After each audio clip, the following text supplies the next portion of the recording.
तो दोस्तों, मैं आपका दोस्त राजेश प्रजापति एक बार फिर से आपका स्वागत करता हूं आपके अपने YouTube चैनल में। आज की कहानी का शीर्षक है समर्पण का जादू। तो आइए हम कहानी शुरू करते हैं। तानसेन मुगल कालीन भारत के सबसे श्रेष्ठ संगीतकार थे। वे अकबर के दरबार के नवरत्नों में न सिर्फ शामिल थे बल्कि अकबर उनके संगीत के दीवाने भी थे। एक दिन संध्या समय ऐसे ही अकबर व तानसेन बैठे हुए थे कि अकबर ने तानसेन की तारीफ करते हुए कहा, तानसेन, मैं नहीं मानता कि तुम सा संगीतकार कोई कभी पैदा हुआ होगा या भविष्य में कोई पैदा होगा। यह सुन तानसेन जोर से हंस दिए और हंसते हुए ही बोले, आप भूत और भविष्य की बात क्या करते हैं महाराज। अभी मेरे पूज्य गुरु हरिदास जी मौजूद है और इनके संगीत के सामने मेरा संगीत कुछ भी नहीं। अकबर यह सुनते ही बुरी तरह चौंक गए। उन्होंने दृढ़तापूर्वक कहा, यह तो हो ही नहीं सकता। शायद तुम्हारे गुरु है इसलिए तुम्हें ऐसा लग रहा है। तानसेन ने कहा, नहीं महाराज, मैं जो कह रहा हूँ वह बात 100% सही है। इसमें गुरु प्रभाव तनिक भी नहीं। मेरे गुरु हरिदास वास्तव में मुझसे कई गुना प्रतिभावान है। लेकिन अकबर को अब भी विश्वास नहीं हो रहा था, सो उन्होंने तत्क्षण तानसेन से कहा, ठीक है, तो उन्हें दरबार में बुला लाओ, मैं उनका संगीत सुनना चाहता हूँ। तानसेन ने हंसते हुए कहा, वे दरबार में कभी नहीं आएंगे। उनका संगीत सुनना हो तो हमें ही उनके वहाँ जाना पड़ेगा। अब अकबर तो कला प्रेमी थे। तुरंत तानसेन के साथ हरिदास के घर जाने को निकल पड़े।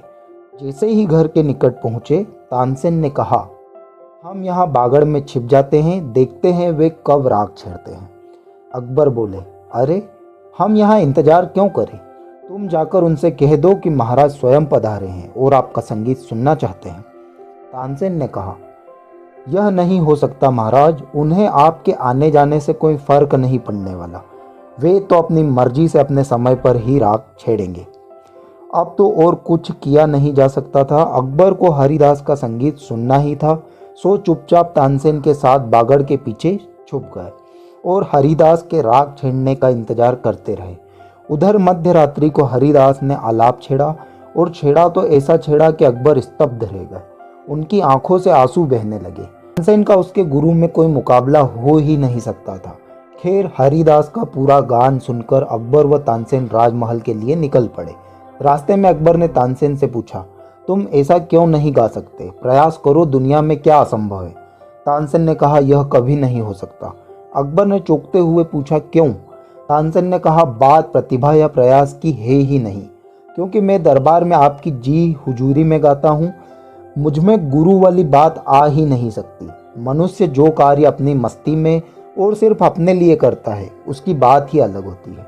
सार, अक्सर यह देखा गया है कि व्यक्ति प्रतिभावान भी हो, प्रयास भी कर रहा हो, पर बात नहीं बनती। क्यों? क्योंकि मनुष्य अपनी प्रतिभा का उपयोग अक्सर दूसरों पर रुबाब झाड़ने हेतु करता है या दूसरों की जी हुजूरी में अपनी प्रतिभा का गला घोट देता है। मनुष्य प्रयास भी सम्मान व समृद्धि पाने हेतु ही करता है, लेकिन वह भूल जाता है कि इन सब चक्करों में उसकी वास्तविक प्रतिभा ढक जाती है। यह ध्यान रख लेना कि जिन्होंने भी ऐतिहासिक सफलता पाई है, उन्होंने अपनी प्रतिभा अपनी मस्ती हेतु अपने पे ही न्यौछावर करके पाई है और इस कारण उनकी प्रतिभा कुछ ऐसी निखरी है कि पूरे विश्व ने उनकी प्रतिभा को सलाम किया है। सो आप में प्रतिभा है तो डूब जाओ, उसी का आनंद लो, उसमें झूमो, सम्मान व समृद्धि का ख्याल छोड़ो, वह तो आपके द्वार अपनी प्रतिभा की मस्ती में डूबने मात्र से पीछे पीछे चले ही आएंगे। तो दोस्तों, यह कहानी सुनकर अगर आपको अच्छा लगा, यह कहानी सुनकर अगर कुछ सीखने को मिला, तो ऐसी ही और कहानियाँ सुनने के लिए आप हमारे चैनल को सब्सक्राइब कर सकते हैं। और अगर वीडियो अच्छा लगा तो वीडियो को लाइक एवं शेयर जरूर करें। धन्यवाद।